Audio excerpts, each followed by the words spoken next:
Bueno, pues mi texto, ¿vale? Es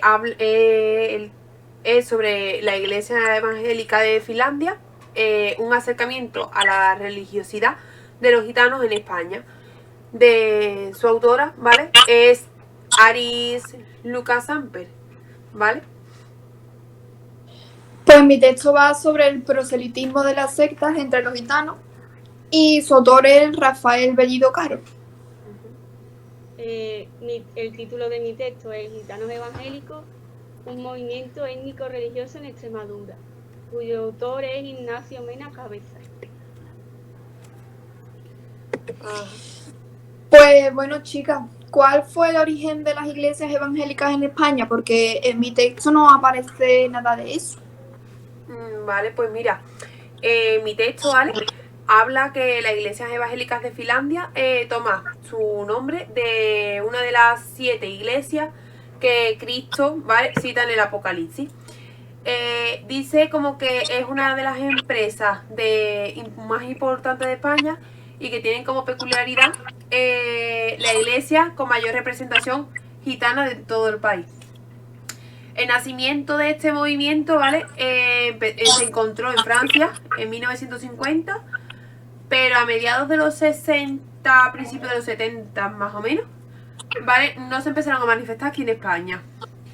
Y esta expansión, ¿vale? De una forma y dinamismo suma a la compatibilidad y la empatía de esta religión con la idiosincrasia del pueblo gitano. En cambio, en mi texto profundiza más sobre el origen, pero en Extremadura. A Extremadura llegaron los primeros predicadores en los inicios de la década de los 70, agrupados en torno a una conocida familia conocida como los madrileños. Las primeras conversiones en Badajoz se realizaron en pocos hogares, sobre todo en familias que vivían en cascos antiguos o en el extrarradio. Se trataba de reuniones familiares semiclandestinas que no podían tener la capacidad como para abrir una iglesia. El primer culto estable en Badajoz se produce en 1974 y la iglesia de Plasencia se remonta a 1976, por lo que las fechas cuadran. Poco después este movimiento se iniciaría en otras regiones de Extremadura importantes. Pese a que a finales de los 70 y al principio de los 80 se puede hablar de las primeras conversiones, en los pueblos extremeños, según nos relatan numerosos testimonios, no se produjeron de manera regular hasta finales de los 80 o principios de los 90 aproximadamente. Sobre los gitanos, ¿cómo realizan los cultos? Ya que hemos hablado del origen de los cultos, ¿cómo lo realizan? Es que en mi texto lo indica de una manera que a lo mejor en el vuestro lo indica de otra. Pues mira, en mi texto, ¿vale? Habla como que la rigurosidad de la Iglesia Católica antes del Concilio del Vaticano II, como que no terminaba de pertenecer a ese corazón del pueblo, ¿vale? Como que no terminaba de integrarse. Entonces, habla como que en las celebraciones evangélicas, ¿vale?, el gitano puede expresarse con totalmente libertad, ¿vale? Sin verse como con una regla, algo que ¿vale? Totalmente libertad. Luego, los pastores también son gitanos, ¿vale? Como los que asisten. Todos llegan a ser gitanos. También habla como que en el culto sus expresiones son a mediante de los cantos y las alabanzas. Y luego, los gitanos se sienten a gusto y reconocen esa religión como suya propia, ¿vale? La implantación de la iglesia en España, la verdad que tuvo muchísimos problemas porque antes de que apareciera esta iglesia eran todos gitanos. Entonces, o sea, los gitanos eran todos católicos. Entonces, claro, cuando llegó, muchos sí quisieron acudir a la iglesia evangélica, pero otros se quedaban en la católica. Entonces, al terminar los que estaban en la católica, como que no les gustó mucho la idea. Entonces habla como que los gitanos tuvieron que luchar mucho, principalmente para llegar a una aceptación por la propia familia y por los propios amigos que no lo aceptaban la inclusión de esa iglesia, ¿vale? Y de que ellos participaran en ella. Entonces, la verdad que es que le costó muchísimo. En cambio, en mi texto lo que hace es describir esos cultos. Las ceremonias comienzan con los primeros coros, saludos e invocaciones del pastor. La labor del coro es fundamental para marcar los ritmos y las diferentes partes de la Biblia que tocan leer en ese culto. Todo esto está supervisado bajo un pastor y también una encargada o jefa del coro. Con una música y unas voces estremecedoras se intercambian los coros de alabanza, gloria y oración. A continuación, el pastor pide a algún hermano o hermana que presente su culto al Señor. Le sigue la predicación y la posterior lectura bíblica. La predicación y los versículos son inspirados concretamente en el Espíritu Santo. Aunque el orden suele ser improvisado, luego seguirían con más coro y se pasa a la ofrenda y por último se despide el culto. Bueno, pues en mi texto hace un poco más de hincapié en las tradiciones que tienen los gitanos. Y bueno, hasta los años 70 los gitanos compartían las tradiciones religiosas y las creencias de los pueblos en los que ellos vivían. Y aunque muchos no iban regularmente a misa, celebraban los ritos católicos del bautismo, el matrimonio y los funerales. En la Iglesia Católica, los niños eran bautizados según el rito católico.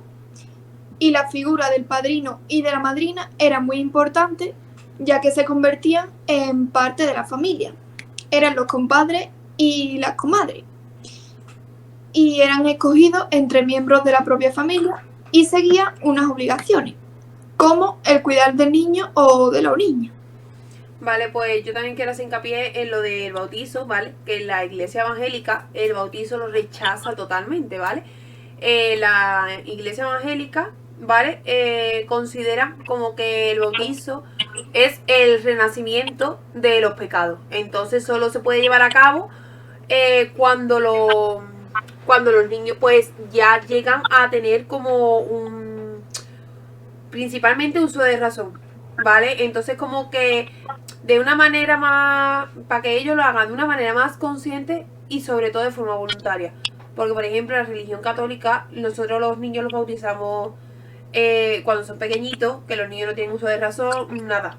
Entonces ¿qué pasa? Ellos lo que no quieren es, porque a lo mejor yo bautizo a mi hijo y a lo mejor el día de mañana, cuando mi hijo ya sea grande, dice pues no quiero esta religión, quiero otra. Entonces ellos lo que hacen, que esperan hasta que tenga ese uso de razón para elegir, ¿vale? Y hacerlo voluntariamente, que a lo mejor deciden de no hacerlo, pero que sean ellos los que lo deciden. Y sobre todo, también dicen como que lo que más rechazan es los ritos de edades tempranas, que es más o menos lo que habla del bautismo. Pues en cuanto al matrimonio gitano en la Iglesia Católica, se celebraba con los rituales, la boda gitana y el ritual católico. En la actualidad, los católicos del grupo valoran sobre todo el rito gitano y consideran las bodas religiosas más como actos sociales que religiosos. Y por último, en cuanto a los funerales de los gitanos, en el pasado los gitanos españoles valoraron los ritos funerarios como católicos. Y además de celebrarse la misa de funeral, pues se conmemoraban también los aniversarios de la muerte con misas de difuntos en los cabos de años. Las familias gitanas se trasladaban al lugar donde estaba enterrado el difunto, aunque tuvieran que recorrer muchos kilómetros. Vale. Una duda que que a mí me surge, ¿vale? No sé si en vuestros textos lo comentará, es sobre el machismo, ¿vale?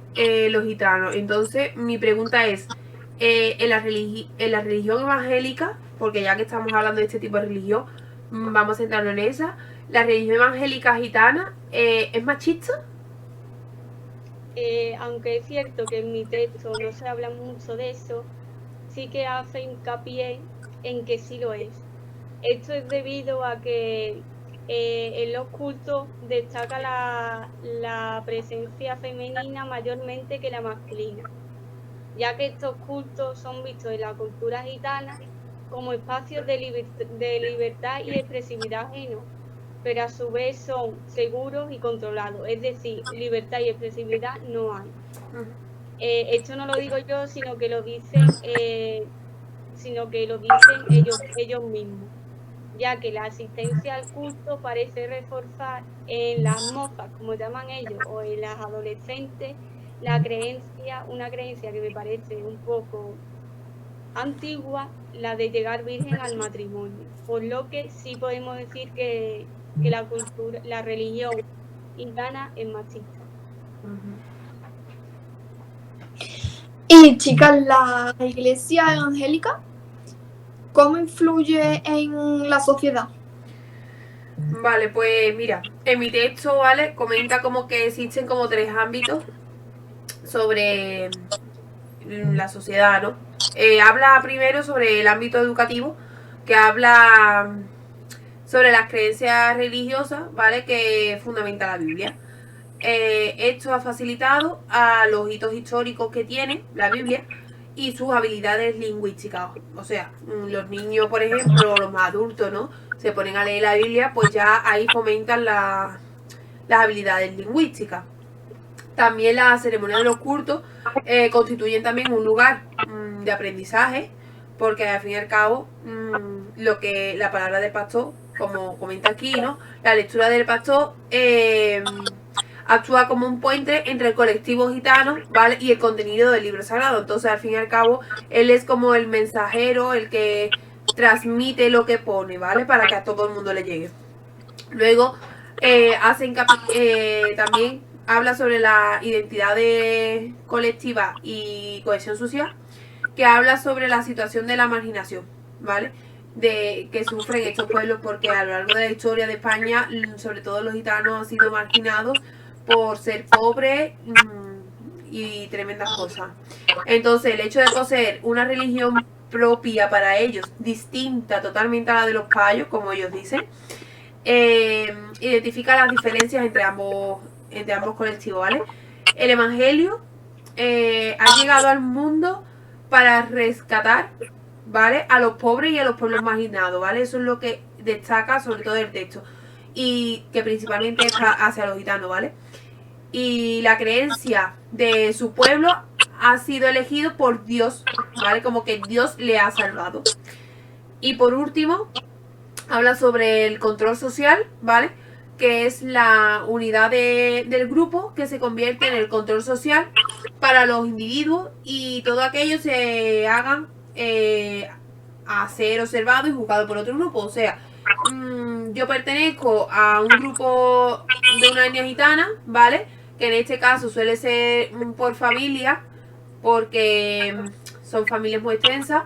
Entonces es como que mi propia familia puede juzgar sobre mí, ¿vale? Lo que yo haga, lo que no haga, ¿vale? Entonces como que es un grupo, y dentro de ese grupo solo se puede juzgar entre ellos, ¿vale? Como que desde fuera, nada. A mí un aspecto que siempre me ha llamado la atención es el tema de la iglesia y la secta. Por casualidad, en vuestro texto menciona algo de las sectas, de por qué los gitanos, en este caso que estamos hablando de los gitanos, entran en la secta. Pues en el mío la verdad que le ha dado mucha importancia al tema de las sectas. Y bueno, lo que dice básicamente es que una secta es un agrupamiento voluntario reservados a los que se comprometen con la ley de Dios después de haber pasado una experiencia de conversión. Esta se distingue de la iglesia en que reconoce otra revelación nueva, distinta de la testimoniada en la Sagrada Escritura, y que afirma ser la necesaria para comprender esta. Por lo demás, la secta limita la salvación a los propios miembros. Y ahora respondo a tu pregunta, Marina, que por qué los gitanos entran en las sectas. Y bueno, los gitanos suelen entrar en las sectas debido a problemas que encuentran en su vida cotidiana, como pueden ser sus inseguridades, su talante religioso supersticioso y su miedo ante fenómenos exógenos que no le transmiten seguridad o respuesta inmediata a sus interrogaciones. Esta panorámica hace que algunos gitanos sean presa fácil al introducirse en las sectas. Además, una vez introducidos, se separan del medio ambiente en todo lo que respecta al compromiso social y de justicia. Vale, pues yo creo que aquí podemos finalizar, ¿vale? Este pequeño debate entre nosotras y más o menos las ideas principales que hemos querido obtener o las dudas que siempre nos hemos preguntado, como que resolverlas gracias a los propios textos. Y creo que entre los 3 textos creo que hemos podido sacar una información muy clara y nos ha quedado bastante claro. A la vez yo creo que es un tema interesante que no muchas personas pueden llegar a conocer. Por ejemplo, yo de la religión gitana la verdad que no tenía ni idea, y gracias a este trabajo pues he podido saber un poco más. La verdad que sí. A mí la verdad que me ha gustado mucho porque me ha parecido muy interesante, porque como que no me he interesado por la religión gitana. Y sobre todo lo que hablaba mi texto en las sectas, que mi texto ha sido el que le ha dado mayor importancia y la verdad que me ha parecido bastante interesante también.